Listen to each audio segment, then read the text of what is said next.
Comenzaremos por su anatomía.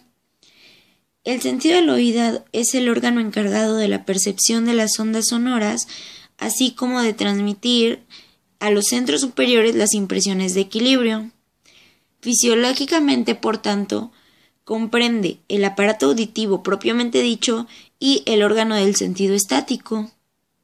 Anatómicamente, el oído se divide en tres porciones: oído externo, oído medio y oído interno. El oído externo consta del pabellón auricular y el conducto auditivo externo, el oído medio de la trompa de Eustaquio y la caja timpánica, y el oído interno consta del caracol, el vestíbulo y los conductos semicirculares. También en el oído interno se origina el nervio auditivo.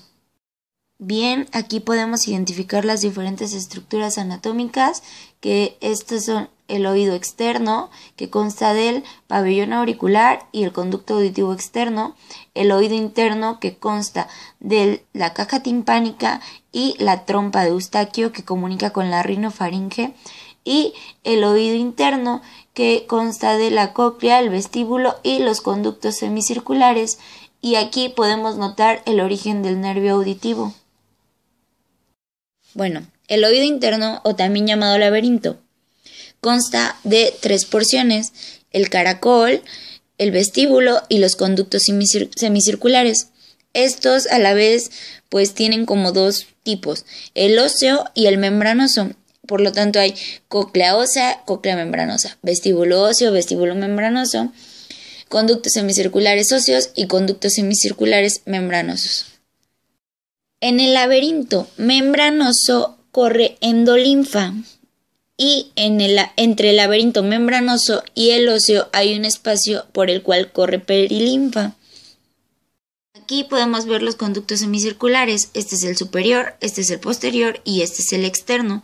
También en el laberinto membranoso, pues se pueden diferenciar el utrículo y el sáculo.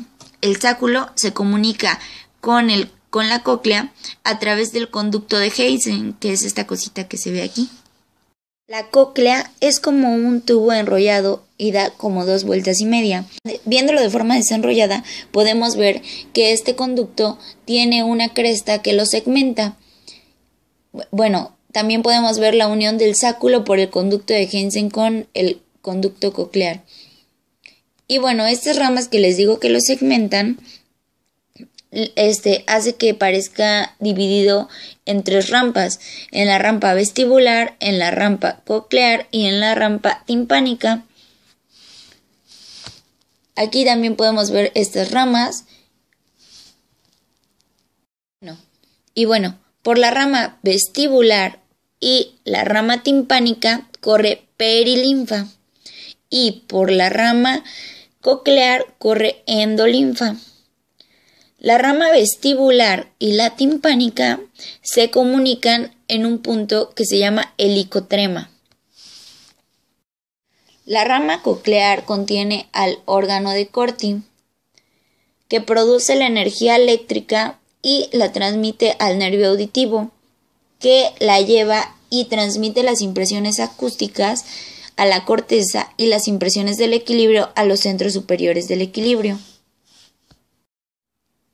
El pabellón y el conducto auditivo externo se encargan de captar las ondas sonoras y estos los transmiten hacia el oído medio. En el oído medio inicia la vibración de la caja timpánica. Esta transmite las vibraciones hacia la cadena de huesecillos, que consta del martillo, el yunque y el estribo. El oído medio está lleno de aire, que llega hasta él a través de la trompa de Eustaquio, y esto es para equilibrar las presiones.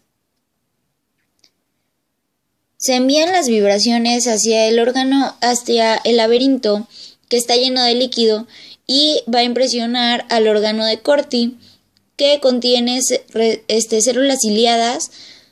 Y bueno, aquí se origina el nervio auditivo, el pabellón y el conducto auditivo externo se encargan de captar las ondas sonoras y estos los transmiten hacia el oído medio.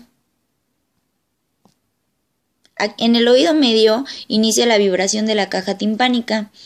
Esta transmite las vibraciones hacia la cadena de huesecillos que consta del martillo, el yunque y el estribo. El oído medio está lleno de aire, que llega hasta él a través de la trompa de Eustaquio, y esto es para equilibrar las presiones. Se envían las vibraciones hacia el órgano, hacia el laberinto, que está lleno de líquido, y va a impresionar al órgano de Corti, que contiene células ciliadas, y bueno, aquí se origina el nervio auditivo. Transmite las impresiones de acuerdo a sus ramas. La rama coclear envía las impresiones acústicas a la corteza cerebral y la rama vestibular envía las impresiones del equilibrio a los centros superiores del equilibrio.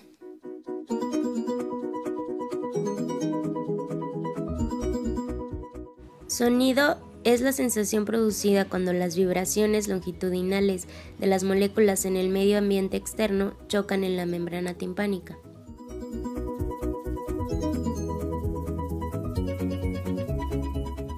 Las ondas sonoras viajan por el interior del oído externo, llegando hasta la membrana timpánica y haciéndola vibrar con una frecuencia y una amplitud igual a la del sonido.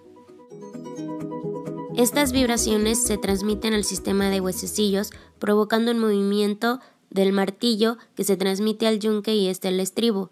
El estribo se encarga de transmitir las vibraciones a través de la ventana oval hacia la perilinfa del oído interno. El movimiento de la base del estribo hacia adentro hace que el líquido avance por las rampas vestibular y media, mientras que el movimiento hacia afuera hace que el líquido retroceda.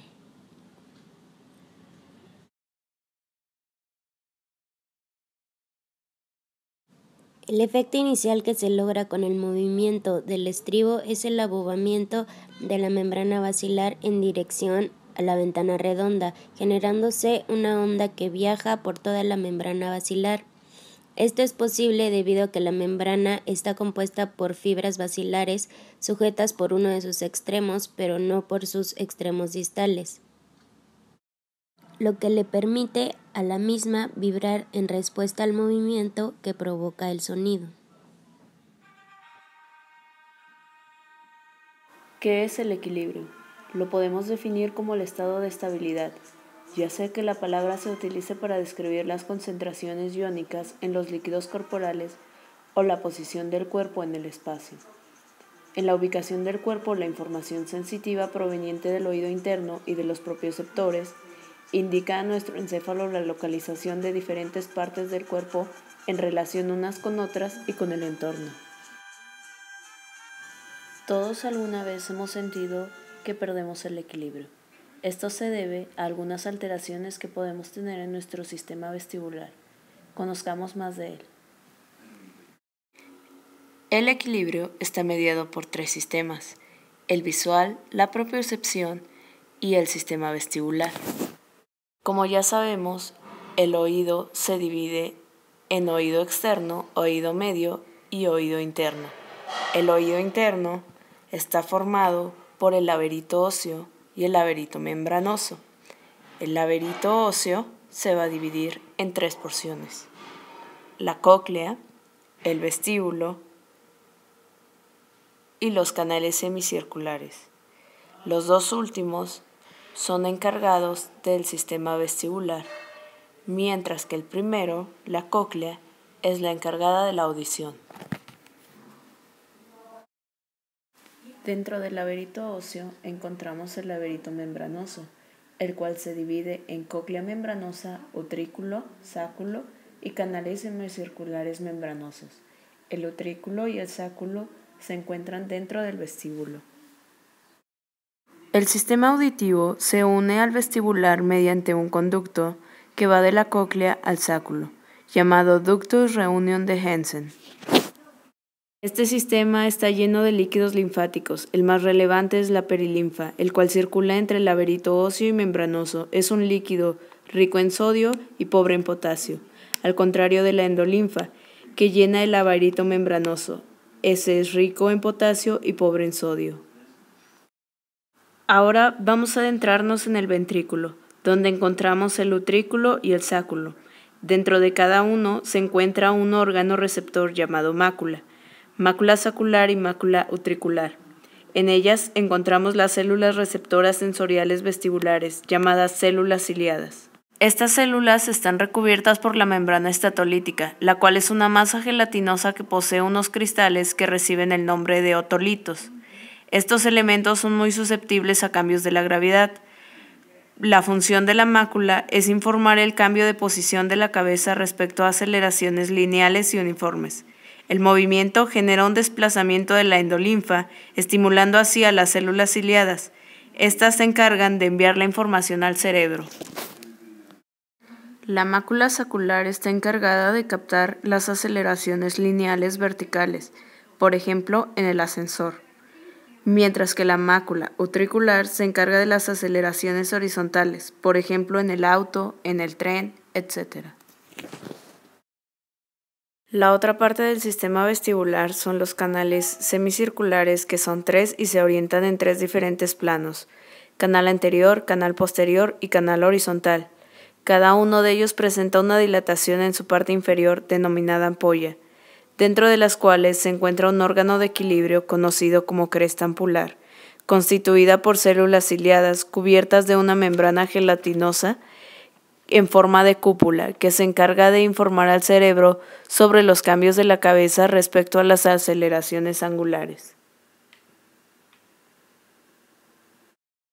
Por tanto, si tu cabeza se mueve, los canales serán capaces de detectar los movimientos al deslizarse la endolinfa dentro de él, la cual flexiona la cresta ampular y ésta envía la información del cambio de posición de la cabeza.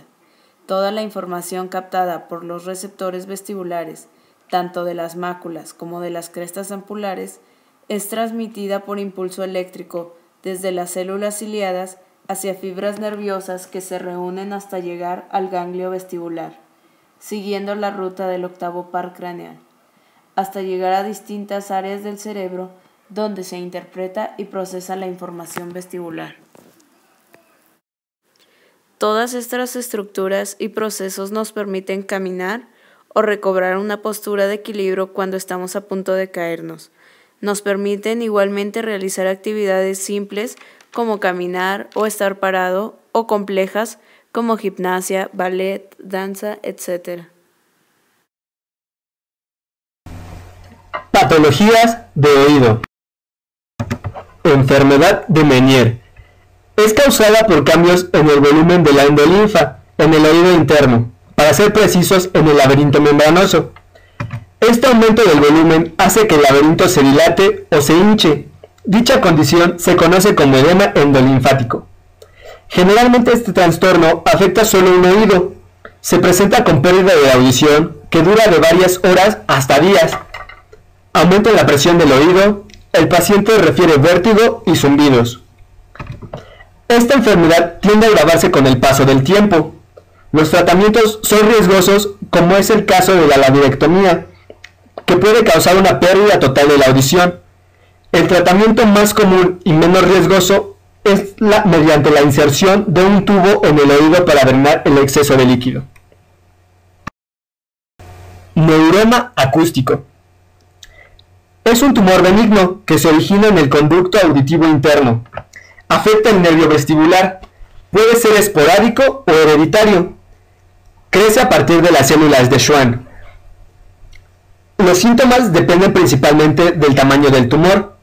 Los tamaños se clasifican en pequeño, mediano y gran tamaño.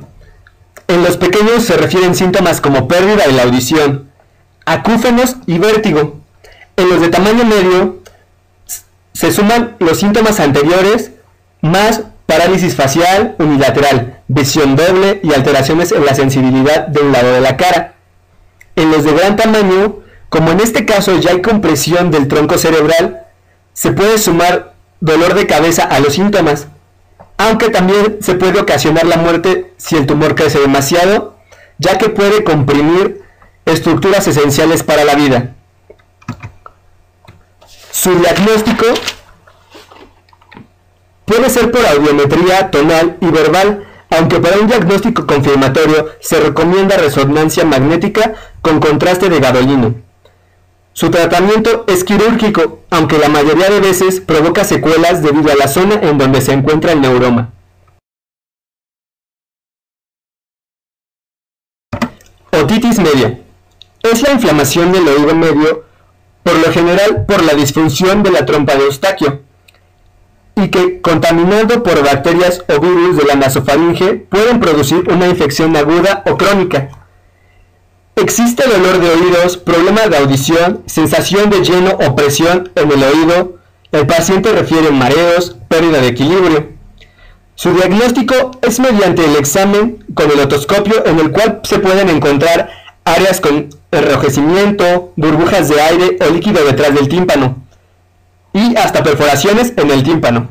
Su tratamiento en caso de infección bacteriana será con antibióticos. En el caso de virus, será asintomático y se esperará la respuesta del paciente.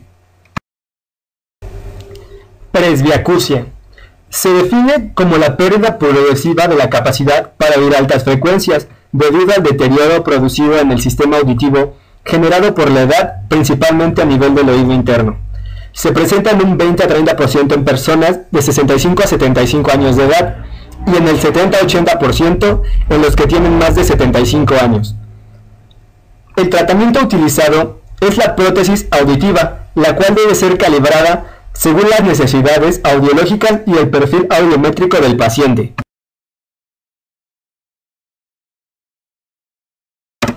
Microtia.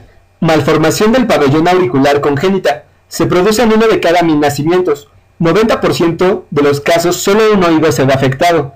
En el caso de la microtia bilateral se requiere una atención inmediata. Hay 4 tipos. En el grado 1, el pabellón auricular se ve ligeramente afectado y el conducto auditivo externo no presenta ninguna alteración. En el grado 2, de una mitad a 2/3 del pabellón auricular se ve afectado y puede o no haber obstrucción del conducto auditivo externo. En el grado 3 hay una deformidad severa, también llamada oído en cacahuate. En 90% de los casos, el conducto auditivo externo se encuentra bloqueado. Y el grado 4, que es la anotia, o la ausencia de pabellón auricular, y por consiguiente, una entera obstrucción del conducto auditivo externo. Su tratamiento es mediante cirugía para el grado 3 y 4. También se debe hacer cirugía para abrir el conducto auditivo externo.